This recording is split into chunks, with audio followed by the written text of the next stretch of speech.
Imaginez un peu le tableau, hein. Un géant du jeu de société, Upper Deck, qui annonce avoir mis la main sur une licence monumentale, Harry Potter.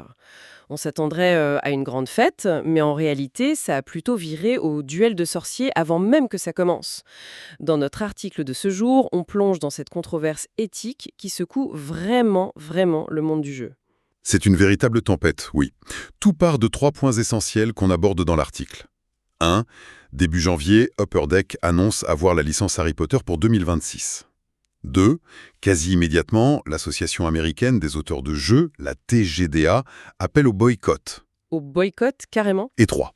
Cette situation, elle fait écho à un fiasco très similaire qui date de 2025 avec le jeu Codenames. C'est ça. Alors, déballons un peu tout ça. L'annonce de Upper Deck, au départ, elle parlait de cartes à collectionner. Mais personne n'a été dupe, n'est-ce pas, Sam? La communauté a tout de suite pensé à autre chose. Exactement. Upper Deck est surtout connu pour son système de jeu de plateau, le fameux Legendary. Donc l'hypothèse qu'un Legendary Harry Potter était dans les tuyaux, c'est devenu une évidence pour beaucoup de monde. Et c'est ça qui a mis le feu aux poudres. Et c'est là que la TGDA est intervenue. Tout à fait. Et leur message était, comment dire, d'une clarté brutale. En gros, Upper Deck ne faites pas ça. Mais pourquoi une réaction aussi virulente? L'enjeu pour eux, c'est plus qu'un simple jeu, si je comprends bien ce qu'on a mis en avant dans l'article. C'est le cœur du problème. La TGDA, son but, c'est de préserver un espace de jeu qu'elle juge inclusif, surtout pour la communauté transgenre. D'accord, je vois. Alors le souci, c'est que l'autrice J.K. Rowling est devenue, par ses prises de position publiques, une figure qui finance activement des mouvements perçus comme anti-trans. Et donc chaque jeu vendu, Lui rapporte de l'argent via les royalties, voilà. l'argent devient le nerf de la guerre. C'est ce qui nous amène à cette citation très forte d'Eric Lang, le créateur de Blood Rage, qu'on a choisi pour notre article. Il dit Sortir un jeu Harry Potter aujourd'hui, c'est un acte politique. Chaque achat peut être vu comme un soutien financier, même indirect. c'est exactement ça. Et ce qui est fascinant, c'est que ce n'est pas un terrain inconnu. On le souligne bien dans l'article, il y a le précédent de 2025. Ah oui, l'affaire Codenames. L'affaire Codenames. Back to Hogwarts. L'éditeur CGE avait fait face à un tollé monumental. Un boycott des médias, une pression énorme de la communauté. Et ils ont dû rétro-pédaler, c'est ça. Complètement. Ils ont dû faire une marche arrière spectaculaire en promettant de reverser tous leurs bénéfices à des associations de défense des droits trans. On a un peu l'impression qu'Upper Deck a la mémoire courte, comme on l'écrit dans l'article. Alors face à cette levée de bouclier, comment ils ont réagi, eux?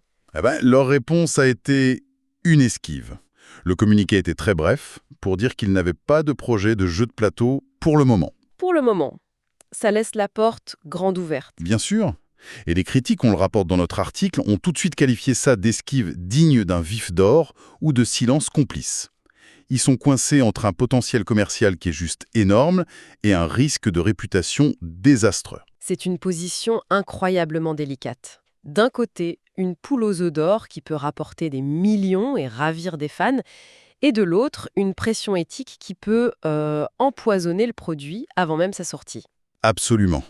Et ça révèle un vrai changement de fond dans l'industrie. L'époque où on pouvait juste coller une licence sur un jeu sans se poser de questions, elle semble révolue. La communauté est devenue plus vigilante. Plus vigilante, plus politisée. Du coup, la question que tout le monde se pose, c'est est-ce que Upper Deck va oser aller jusqu'au bout ou est-ce qu'ils vont renoncer par éthique ? Pour résumer, on est face à un conflit majeur entre l'attachement à une œuvre qui a marqué une génération entière et les actions de sa créatrice. Comme on le conclut dans l'article, c'est un peu comme si Upper Deck espérait Expelliarmus les critiques et qu'il s'était pris un stupéfixe en pleine face. Et ça nous laisse avec une question bien plus large, qui va au-delà de ce cas précis. Notre article termine là-dessus, avec cette phrase « La vie des gens, c'est quand même plus important que le jeu ». Dans un monde où les créateurs et leurs œuvres sont scrutés en permanence, comment les industries culturelles vont-elles naviguer entre la valeur commerciale d'une marque et les valeurs humaines qu'elles prétendent défendre ? C'est un dilemme qui est vraiment loin d'être résolu.